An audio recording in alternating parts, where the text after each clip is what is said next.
నేను ఎక్కువ మాటలు చెప్పను. సిపిఎస్ ఉద్యోగులకు కానీ, డిఎస్సి రిక్రూట్మెంట్ కానీ, కానిస్టేబుల్స్ కానీ, పోలీసుకి కానీ, రెవెన్యూ సర్వీసెస్ కానీ ప్రతి ఒక్కరికి కూడా నేను మీకు జవాబుదారీ నేను వహిస్తాను. మీకు 54 గ్రామాలకి నేను మీకు బాధ్యత వహించే వ్యవస్థను ఇక్కడ ఏర్పాటు చేస్తాను. నా సొంత వ్యవస్థను ఏర్పాటు చేస్తాను. డబ్బులు సంపాదించి నాకు జగన్ లాగా మైనింగ్లు చేసుకోలేదు. మీ జీవితంలో చిన్నపాటి వెలుగుంటే చాలు. నాకు మనస్ఫూర్తిగా మీ అందరికీ పేరు పేరున ధన్యవాదాలు తెలుపుకుంటూ, జగన్ ఒకటే అడగండి, 30,000 మంది ఆడపిల్లలు, మహిళలు గుర్తుపెట్టుకోవాల్సింది. అమ్మ 30,000 మంది ఆడపిల్లలు అదృశ్యం అయిపోయారు ఈ రాష్ట్రం నుంచి.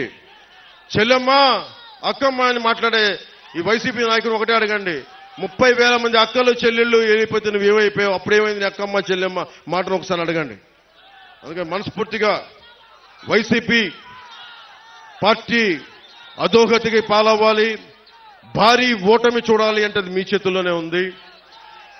నేను మనస్ఫూర్తిగా కోరుకుంటున్నా, జనసేనకి జయము జయము.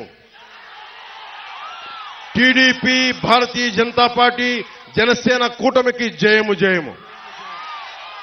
మీ అందరికీ జయము జయము. ప్రజలకి దిగ్విజయము కలుగాకని మనస్ఫూర్తిగా ఆకాంక్షిస్తూ, పిఠాపురం అన్నదమ్ములకి, ఆడపడుచులకి, అక్కచెల్లెలకి, పెద్దలకి పేరు పేరున ధన్యవాదాలు తెలుపుకుంటూ, ఈ గొల్లప్రోలు మండలం నుంచి నేను ఇస్తున్న ఈ మెసేజ్ ఒక పిఠాపురంకే కాదు, మొత్తం సర్వం రాష్ట్రానికి వెళ్ళాలని మనస్ఫూర్తిగా కోరుకుంటూ సెలవు తీసుకున్నాను. జై జనసేన, జై హింద్.